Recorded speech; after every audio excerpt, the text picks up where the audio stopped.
learners. In our lesson today we look at sulfur and its compounds. Subtopic is sulfur. First we look at the position of sulfur in the periodic table. Now sulfur is atomic number 16, hence it is found in group 6 period 3. Next we look at the occurrence of sulfur. Now sulfur occurs as a free element in underground deposits 200 meters below the earth's surface.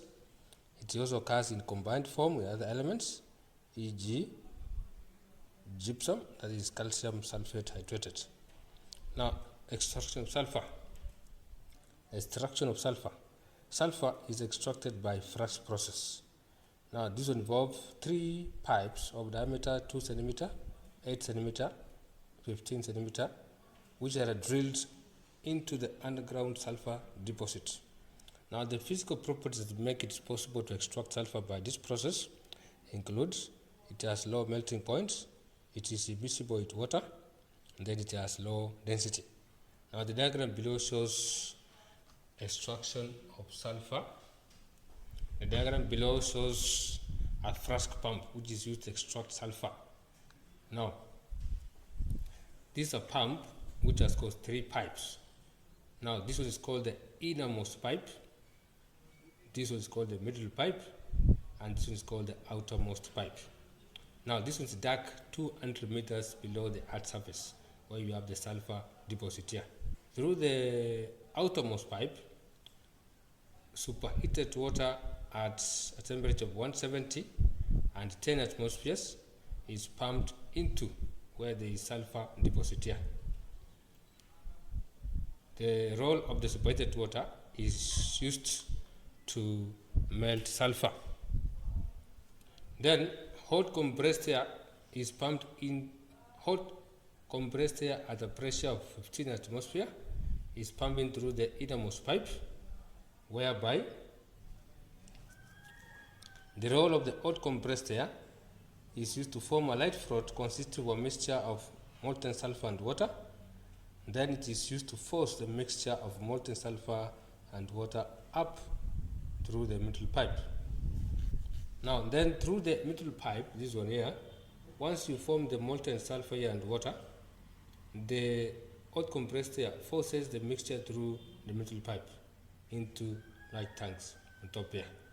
So the role of the middle pipe, it is used to carry the mixture of molten sulfur and water out into light tanks. Now, the description of this process is always as follows. Superheated water at 170 degrees Celsius and 10 atmospheres is pumped down the outermost pipe, which melts the sulfur at 113 degrees Celsius. The hot compressed air at 15 atmospheres is pumped down the innermost pipe and forces the froth of molten sulfur and water up through the middle pipe, where it is collected in light tanks.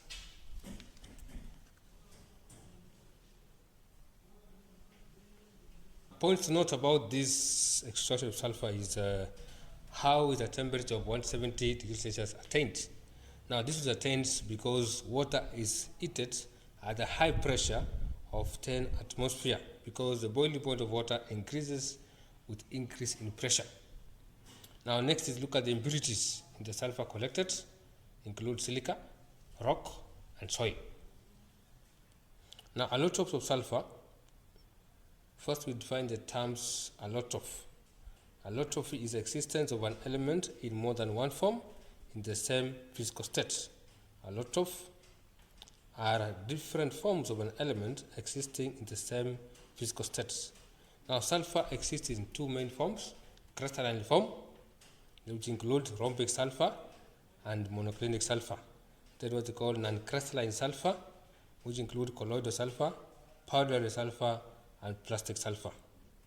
Now, next we look at the differences in properties of monoclinic and rhombic sulfur. We look at in terms of density. Rhombic has high density of 2.09 grams per centimeter cubed. Monoclinic has a density of 1.98 grams per centimeter cubed. Color: rhombic is a bright yellow solid. Monoclinic is a pale yellow crystalline solid. melting point. Rhombic at 113 degrees Celsius, monoclinic at 119 degrees Celsius. In terms of stability, rhombic is stable below 96 degrees Celsius, while monoclinic is stable above 96 degrees Celsius.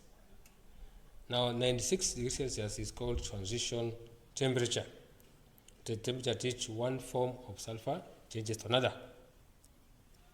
Now, the diagram below shows of the crystals of rhombic and monoclinic. Now, this diagram, this one is for rhombic sulfur, also called alpha sulfur, while this one is for monoclinic sulfur, also called beta sulfur.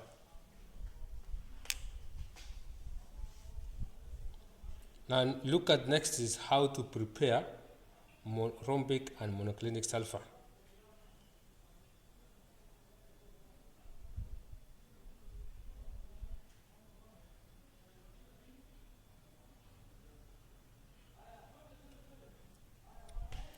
Now rhombic sulfur is formed when sulfur crystallizes out of a solution in carbon 4 sulfides or metal benzene. Monoclinic sulfur is formed when sulfur solidifies at high temperature. Now the other forms of sulfur, how are they prepared? One, colloidal sulfur is formed when sodium disulfide reacts with dilute hydrochloric acid. Equations as follows: sodium disulfide plus hydrochloric acid, RO, sodium chloride plus sulfur plus alpha oxide plus water. Plastic sulfur is formed when boiling sulfur is poured in a continuous stream into a beaker containing cold water. Powdery sulfur is formed when aqueous hydrogen sulfide is oxidized when exposed to the air. The equation is as follows: hydrogen sulfide aqueous plus oxygen, RO, sulfur plus water. Now the next thing you look at is the effect of heat on sulfur. Now you look at effect of sulfur, you look at different temperatures. You look at room temperature at the temperature of 113, at temperature of 160, temperature above more than 160, then at 444 degrees Celsius. Now at room temperature, sulfur is a yellow solid because the acid rings are held together by van der Waals forces to form crystals. So that is as follows here. This is an acid ring held to this acid ring here by the van der Waals forces here. Now at the temperature of 113, which is the melting point, sulfur melts into an amber liquid and it becomes less viscous. Now the reason for that is the intermolecular forces here are broken down to form free acid molecules which are able to move easily. Now at the temperature of 160 degrees Celsius, the liquids become more viscous and changes color from red to black. Now the reason for that is the acid rings, this one, the covalent bond here, is broken down to form long chains of several atoms which entangle. Now at a temperature more than 160, liquid become less viscous and mobile. The reason is the long chains, in this case here, are broken down to form shorter chains which entangle less. Now at a temperature of 444, liquid boils to form reddish brown vapor. The reason for that, shorter chains escape from the liquid as sulfur vapor. Now chemical properties of sulfur. 1. Reaction with oxygen. Observation made when sulfur is burned in oxygen, it melts into an amber liquid and burns off with a bright blue flame to form a misty gas with a choking smell. Equation is sulfur plus oxygen, arrow sulfur 4 oxide. Reaction with metals. Example, reaction with iron. Observation made when a mixture of iron and sulfur is strongly heated. It continues to glow even without further heating. Reason, because the reaction between sulfur and iron is exothermic, hence heat produced enables the mixture to continue glowing. 2.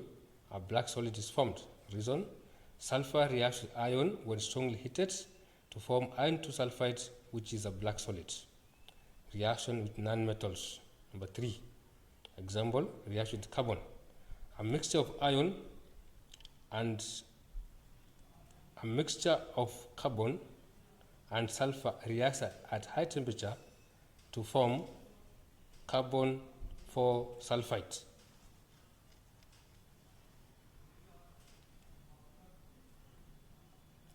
The equation is carbon plus sulfur, arrow carbon disulfide. Example 2, reaction with hydrogen. Sulfur combines hydrogen to form hydrogen sulfide gas.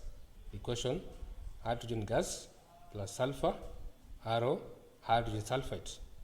Reaction with concentrated acids. Example 1, concentrated nitric 5 acid. Equation, sulfur plus nitric 5 acid, arrow sulfuric 6 acid, nitrogen 4 oxide plus water. Balance the equation, 6 where there is nitric acid, 6 where there is nitrogen 4 oxide, and 2 where there is water. Now, observation made when concentrated nitric 5 acid is added to sulfur. Yellow solid dissolves the acid, brown fumes of nitrogen 4 oxide gas is formed. Reason, concentrated nitric 5 acid oxidizes sulfur to sulfuric 6 acid, while itself reduced to brown nitrogen 4 oxide and water.